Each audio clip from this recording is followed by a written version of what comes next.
Wondering how you can become better at running your business? Entrepreneurship can be stressful. There's too much to do and not enough time. If you're isolated in your daily decisions, have no fear. Success and balance are possible. Welcome to the Small Business Answer Man podcast, where you master the art of running a successful business using practical advice from experts who want to help you succeed. Now, here's your host, Gary Wilbers.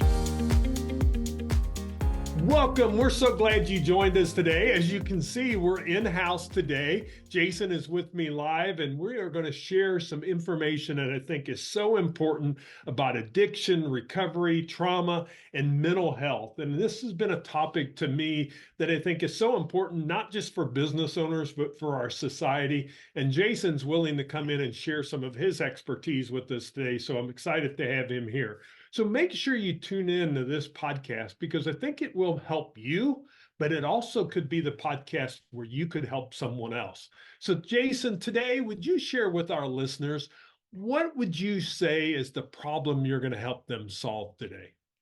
Mine is, a lot of the business owners, you got to be authentic. You got to be real, vulnerable, because you can't grow without being vulnerable, and you can't grow without being authentic. Yeah, I think that's so true. And I think it's going to be a great conversation to have because in this day and age, we don't know who's going through those mental challenges. And Jason Howe's with us. He has an expertise in addiction, recovery, trauma, and mental health. And it isn't just professional, it's deeply personal. As a respected best-selling author, speaker, and a consultant who has collaborated with Fortune 500 companies, the U.S. military, and the USO, Jason brings a unique perspective to the field. His role as an executive director for K9s on the Front Line, Missouri, highlights his dedication not only to people, but also the service animals that often aid in the healing process. Yet his journey to becoming a recognized expert was unconventional. Jason, it's great to have you in-house on the podcast. Welcome. Thank you. It's great to be here. I'm, really excited about this podcast and getting the word out and just sitting here talking with you. Well, I appreciate you coming in because I think the thing is with mental health is for some of us that maybe we don't have the problem, we don't see some of the signs where we could help other people. And I think for business owners, I'll be honest, they have some of these challenges because that overwhelmed and that stress when revenue's not coming in, but expenses are still coming in, they have some of these same challenges, and how they deal with them is going to be so important. And I know your history and kind of your story a little bit because I did get to read your book, Unleashed, and we're going to talk a little bit about that too. But can you give us maybe that background of your story and kind of where you hit rock bottom and then really where you are today, kind of that growth trajectory that you've had, and shares a little bit of that backstory? Yeah, absolutely. Great question. I was working for the VA hospital. I was working with veterans that were struggling. And at that point in time in my life, I just wasn't quite ready to continue moving forward. I kind of hit my own rock bottom, lost my car, lost my jobs, lost my house, and most importantly, I lost my kids. So I got on, I ended up being homeless. So I got on a one-way bus ticket from Missouri to Maine. Found an organization, K9s on the Front Line. They introduced me to my service dog, Sobe, and we went through the program together. And, when I graduated from that, decided I wanted to go back to school. So I went to Master Dog Training School down in St. Louis and started the program in 2018 right here in Jeff City. And for the past 4 years, we've been Missouri's best nonprofit. We've helped a little over 200 veterans, and it's pretty much just being honest with the veterans, being open and vulnerable, and letting them know that it's okay to ask for help. Yeah. And that becomes so crucial. I appreciate you sharing that. And if you don't mind, I'm going to go a little bit deeper if you're okay with it, because I know you express it in the book and stuff. So you're willing to talk about that, because some people is with that rock bottom, they don't know how to dig out. And you talked about the bus ticket, but can you share with us when you were in that rock bottom, how big of a struggle was it to really move out of that? It was really hard. It took, probably 8 times to rehab. It was when my family had to walk away. I wasn't seeing my kids. My family said I was being selfish, which I was. I was doing everything I could do to try to get better, but I was just stuck in that situation and stuck in that hole, and I had no way out. I didn't know how to get out. So, when I went home to Maine, I found a friend that, had a service dog, and I said, "Did it help you?" And he said it saved his life. So, being able to find that organization and give me a purpose, that was through my service dog, getting out, going for walks. Um, when we met people, they didn't ask me about what my problems were. They're like, "What's your dog do? What's your dog's name?" And it was just so much more powerful to really talk about her than it was talking about what my issues are. Yeah. It's amazing how an animal can become our best friend, as we know, and we're going to get deeper into that because with your canines, we're going to talk about that a little bit.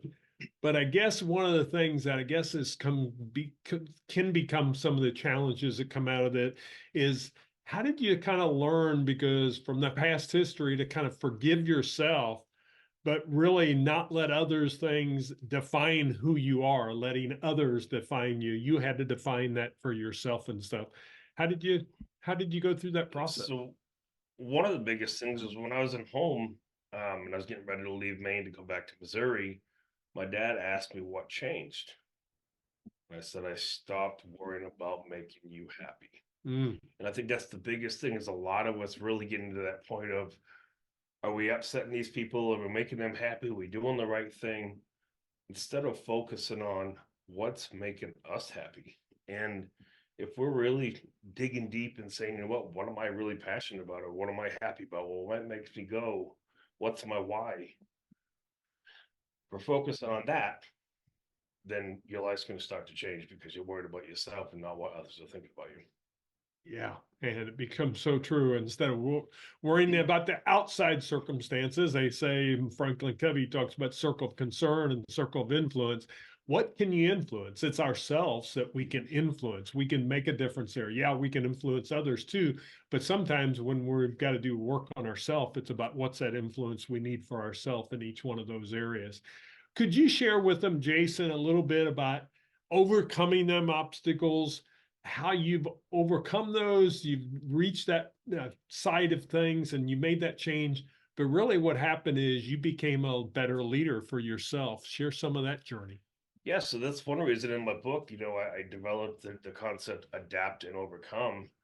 And the acronym ADAPT, you have to acknowledge. So whatever you're struggling with, the first thing you got to do is you have to acknowledge the issue. Once you can do that, you've got to make a decision. Should we know there's an issue, but now you got to decide.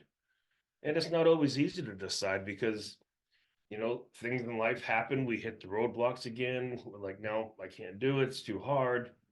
But once you get that decision and you decide to change, then, it's all about awareness. And when you're being aware of, whatever your triggers are, like I like McDonald's, Hmm. sometimes I have trouble with, not stopping at McDonald's because it's convenient. But I'm working on that. I'm down about 20 pounds, so I'm working. There you go. But working on those triggers and working what's going to stop you from moving forward. And then you got to be persistent and you got to always take the stairs because in life, there's no way to success by taking the elevator of, you know. So if you're taking the stairs and not the elevator, power goes out, you can keep on climbing. What a great philosophy. I love that, is adapt to really see ourselves and really work on ourselves to improve ourselves as we're going through each one of those. And that allows us to overcome those challenges, because that becomes the key, is how can we give ourselves the tools we need to be able to succeed. I always tell people when I'm doing a leadership training or speaking and stuff, I ask people in the room, how many people are a leader in this room? And the only ones you get to raise your hands is the ones that think they have a title as a leader. Mm-hmm. But I say that's wrong, because it was kind of a trick question. But the trick question is we're all leaders because we're leaders of self first. And that's what we have to do in this situation. Mm-hmm. Well, I did get to read his book, and I called him and even sent him a little video about it afterwards, because, I don't have these, but I knew I had to get him on the podcast after this because his book is called Unleashed. And I just want to share with you kind of that tagline to it: the powerfully simple path to adapt and overcome. He shared that with us already, for trauma, addiction, and the silent battle with mental illness. there. And the nice thing about the book, it's a easy read, I call it. It's tough in parts because, of course, you're sharing your stories and the struggles that's there. But I guess one of the questions I'd want to ask you, Jason, about the book is, what made you decide to write the book? And then what was maybe one of the things that surprised you after you wrote the book? Yes, one of the reasons I wrote the book, and I'm just going to give her a shout out, is my wife. Okay. I never would have written a book if it wasn't for her. And she said, Jason, you have to write. You have an amazing story.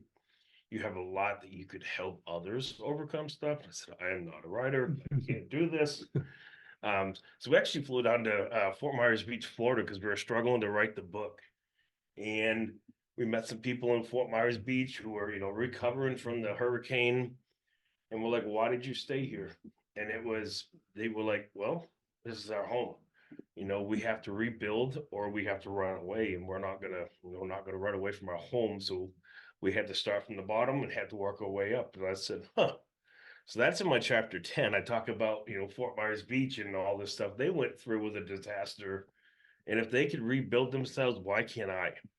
So that's just like anybody else. If you want to rebuild yourself, you can too. That's awesome. I appreciate you sharing that. We're going to come back. We'll be right back after this short commercial break, and we're going to be sharing more of Jason's stories. So stick with us.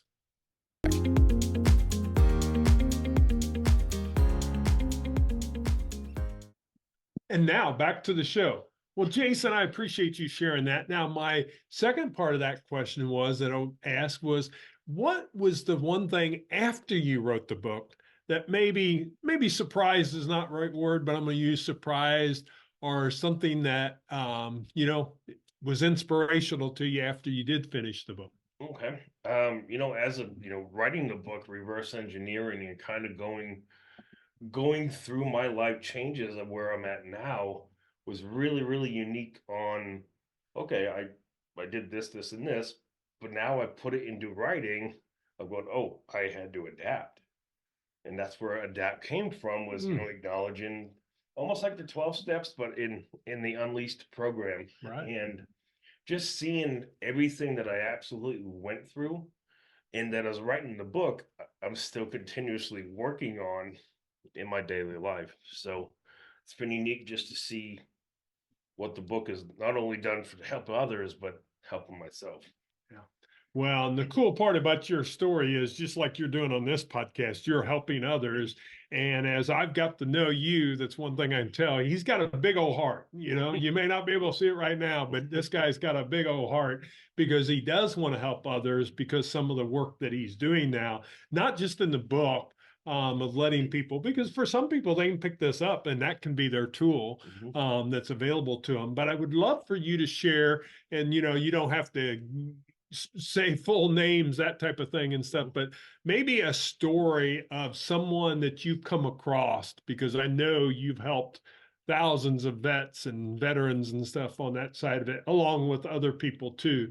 But can you share one of them stories that, maybe even impacted you, that you really remember that person you made a difference for? Yeah, there's been a lot. So one that stands out to me right now is one of the soldiers had called me and said, I have a dog right now. I'm going to ask you one question. Can my kids play with that dog at home? I said I would be a little upset if you didn't, because at the end of the day, they're dogs. He said, okay, good. And you can just see the sense of relief coming off him, because he'd gone through other nonprofits and like, no, you can't have another dog in the house. You can't do this with that. Your kids can't play with it. He said, well, I don't want a dog then. But his biggest thing was, he was at McDonald's one night with his family, and all of a sudden, he just grabbed his sandwich, threw it up against the window. It doesn't know why, and he just had that mental setback, and something had to be done. So when I met him, and he's this big burly guy, he said, you don't let me in the program. I said, well, I'm not going to tell you no, because you're a lot bigger than me. But we put him in this program. His dog had some issues, health issues and stuff. So it was, I'm willing to give this a chance and see where it goes. And through training, we struggled.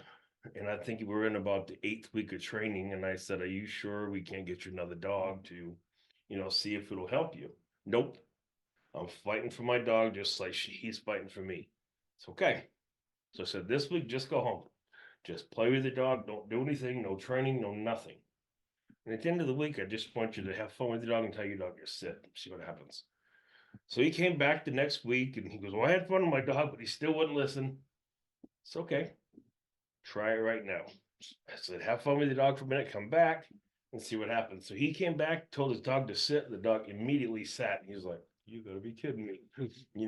You could just see that sense of relief. And then from there on out, he became one of our best veterans that entered the program.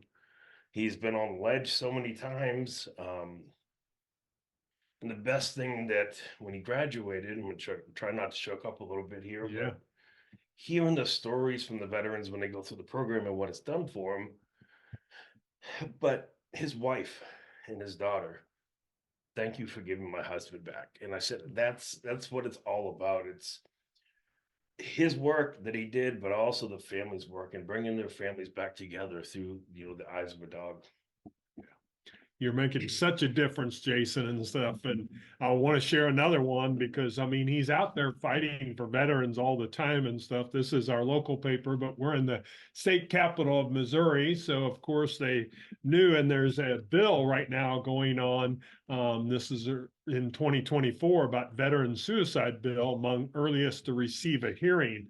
And Jason is on that front page and he's testifying at that hearing to make a difference there. And one of the things that really stuck out to me is Missouri, number one, veterans overall, there's a high suicide rate that's there in the United States. But in Missouri, we're one of the highest states with the highest rate there, and you're making an impact to those individuals and stuff. So you want to share anything about the work that you're doing there and just kind of, I know you're doing a lot with canines, but you're also doing it in other areas to really make an impact. Yet a lot of this, I didn't want to be here either, and I could have been a statistic. And by the grace of God, I'm here. But a lot of it's just being open and honest, and letting those ones know that are struggling, that you're not alone, that there's people out there that want to help you and care about you. And Representative Dave Griffith's one of them here in Missouri. He's really fighting for the veterans, and he had asked me to come up and speak because he knows where I was at in my life, and it's just more about getting that education and letting people know it's okay to talk about it, because there's too many people that don't talk about it, and that's not good for anybody. And that's why I wanted to have Jason on this podcast, because the thing is yes, we're talking about veterans because that's his line of work that he's done. He's definitely helped other people too. But the thing is you can be one of those people, because as small business owners, this is a challenge for all of us, because when stress and overwhelm becomes too much in a business, of course, somebody thinks there's a different way out. And things of that nature. So we have to have some of those tools, and that's where adapt and overcome. That's where buying a book like this and then sharing it with someone else. That's why I tell people all the time. I've shared it, and when he actually was coming in for this, I said, "Bring a copy," because I don't think I have my copy. I think I loaned it out, but I just got it back in time. So I did have my copy where you can use as a tool, as a resource, and then as philosophy, that adapt. To be able to adapt and overcome. And I think that works for all of us. And let's go through that again, if you don't mind. And you're going to have to help me here because you remember it, you wrote it and stuff, but I'm trying to go by memory. So A is Acknowledge. So first got to acknowledge. What's the challenge there? D, decide. Are you going to make a difference? You got to make that decision. And think about how that applies if you're a small business. And then we've got another A, right? You got to be aware. Okay, you got to be aware of what's going on. And then if I remember right, we have persistence. The P is the persistence. And then the T, I remember, take the stairs and stuff instead of the elevator. It's going to take a little more work. You're going to have to work on yourself. You're going to have to work on that person. But this becomes a tool that we all can use. And this adapt philosophy that he has, I think, really makes an impact in others. We're coming to that time where we're going to have to wrap up, Jason. But what I want to do on this last segment is there anything that you would like to share with people that's listening to this?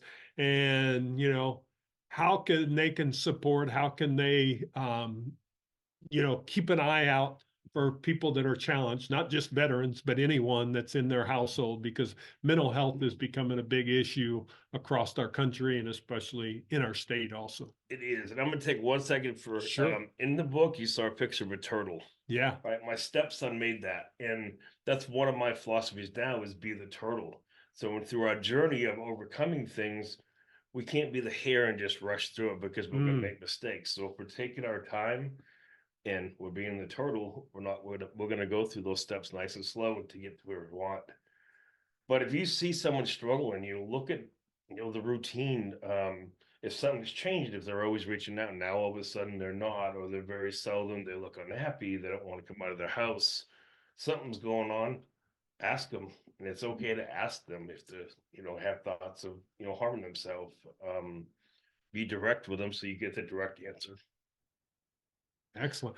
Well, one thing I forgot to mention, we talked a little bit about it, but let's talk a little bit about the work you are doing with canines Okay. here in Missouri and stuff. And of course, I know that's a nationwide organization. Is that It correct? is. It is. That's there. But tell us about your work there with the canines. We understand. I mean, his dog is Sobe. Sobe, yeah, Yep. Sobe. I was going to say Sophie, and then I remembered Sobe and stuff on that side of it. So share with that work that you're doing there a little bit about that, and also we'll share some links that they can get to your website and things of that nature if people want to support it. Well, here in the near future, things will be changing. So the website will be changing, updating. But it originated in Maine in 2016. Um, we started here in Missouri in 2018, and here in the next couple weeks or a month, my wife and I will actually be taking over the entire organization. Oh, So wow. we'll be the national headquarters right here in Missouri. We have a lot of stuff we'd like to do, but the main focus is the veterans. We put them through a 22-week program, primarily rescuing dogs. So we're saving 2 lives at the same time.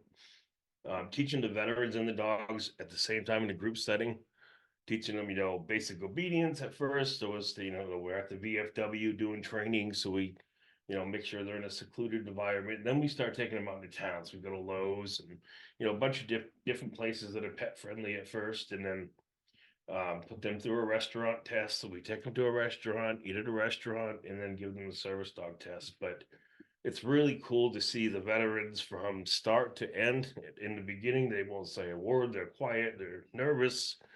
Then at the end, they are doing nothing but talking to each other. So That is exciting news there. Get to share that on my podcast. So that's great that the national headquarters is going to be right here, and you're going to impact even more people nationally than just here in Missouri. So we'll have those show notes. We'll have all that information in there. If you want to check out Jason, he's got a great website.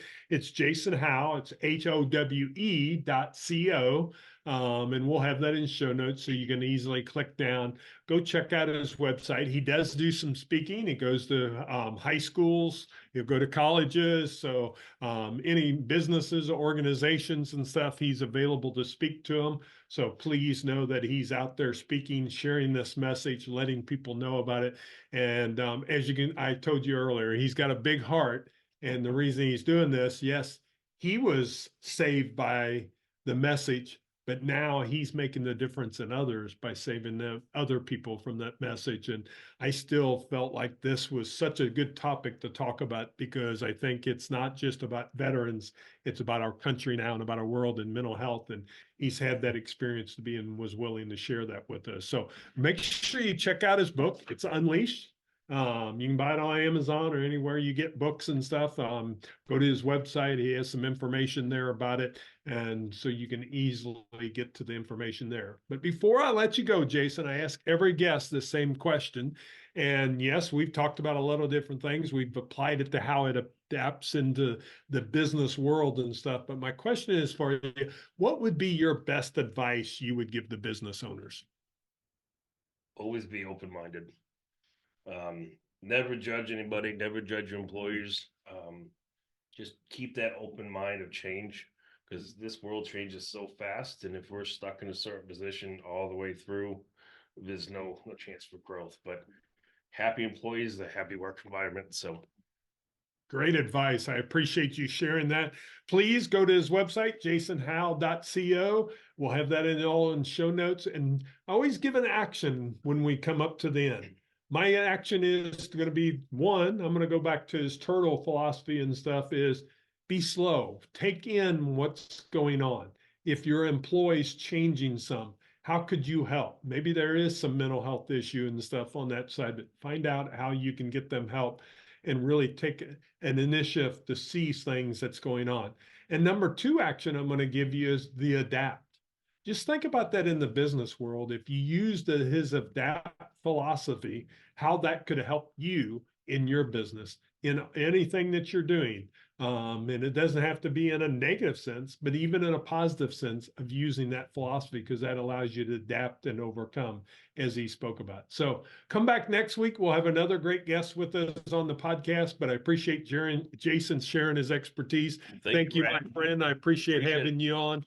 And it's been a wonderful, and I thank you so much. And thank you for what you're doing out in the community. Thank you very much. It's been a great honor to be on your show. So everybody, come back next week. We'll have another great guest. Make it a great day. We'll see you soon.